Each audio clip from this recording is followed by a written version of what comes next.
खुलुमबाय लोगोफोर आंनि जे सम्पा ब्लगाव फिन खनसे बयखौबो बरायबाय थाबाय आं दा 3 नम्बराव थांनो नागिरदों लोगोफोर जोंहानि बिबोनां लाहा फुजा होदोंनो बेयावनो दान्दिसे खामानि मावनो लेंहरनायखाय थांनो नागिरदों आरोना जोंहानि बिबोनां 3 नम्बराव जों बियाव जालिजों थांनो नागिरदों जिया थाबाय टाटा दिया टाटा बाय बाय नों दा थांदो आबैजों जों दा साइकेलजों थांसै आरो नोंथांमोननो देखायलांबाय थानो नाजागोन आङो बिसोरो आरज गाबनो नागिरदों बाथौ अपेनिंबो खालामनो नागिरदों बेयावनो बिबोनाङा दसे खामानि मावनो लेंहरनायखाय जों खामानि मावनो थांसै आरोना लोगोफोर थौदो बिदिब्ला आंजों लोगोसे नायलांबाय थादो मोनफैलायबाय जोङो लोगोफोर 3 नम्बर बालिगरायाव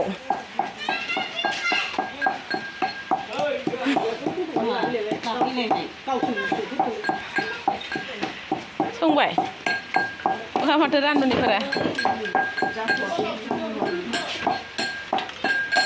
जोंना रान्दिनिया थिनानियासो सिगां मोनफैलायबावबायसो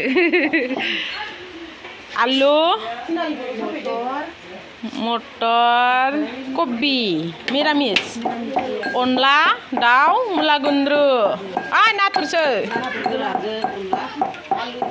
रान्दिनिफ्रा खाथ्रायानो माब्रै दुगैयाखै नामा ओंखायनो अखा हादों दुगैयाखै इयो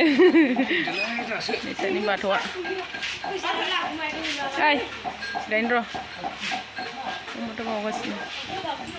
फिथा होनो नागिरबाय लोगोफोर फिथा होनाय जासिगोन आरोना लिंहरनाय जासिगोन बाथौ मन्दिरखौ आफादगिरि नेहाथारि गोसो रायजो ओंखायनो मिस्ट्रिखौ मान होदो बेनि उनावसो हास'गोन नालाय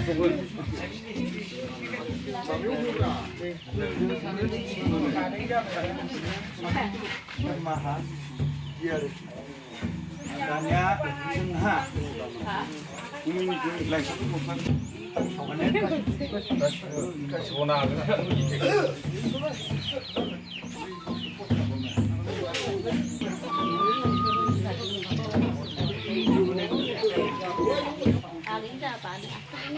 बानो मोनसिगोन आं होननायनिया मैया आगै फिसा बानो मोनसिगोन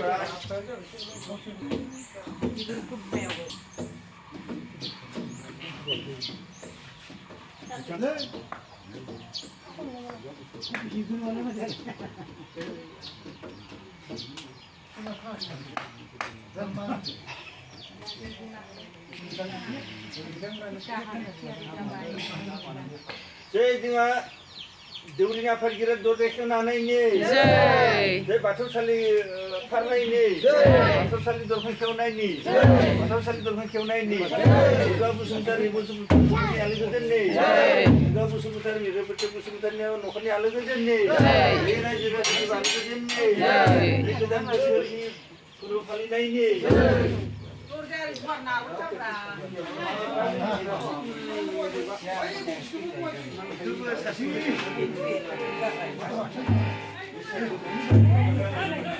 नै जों आबिराव उन्दुदोसो जना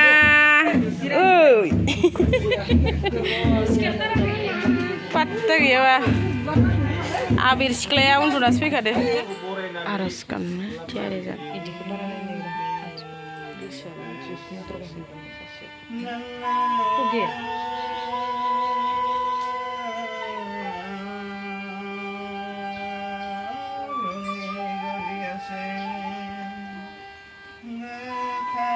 सिखारबाय होनबाथाय दायो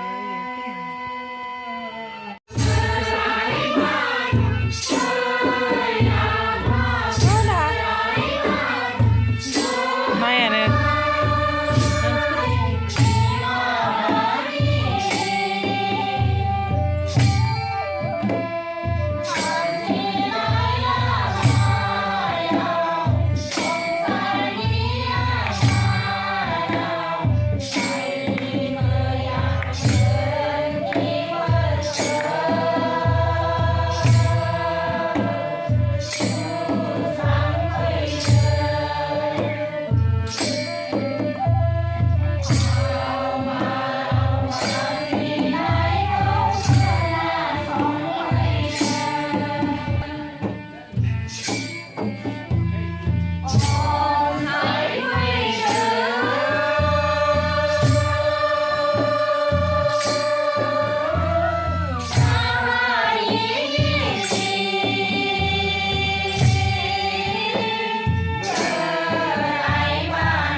लोगोफोर आर'जआ जोब्बाय बेखिनियावनो दोनथ'नाय जाबाय मा बांसिन नामा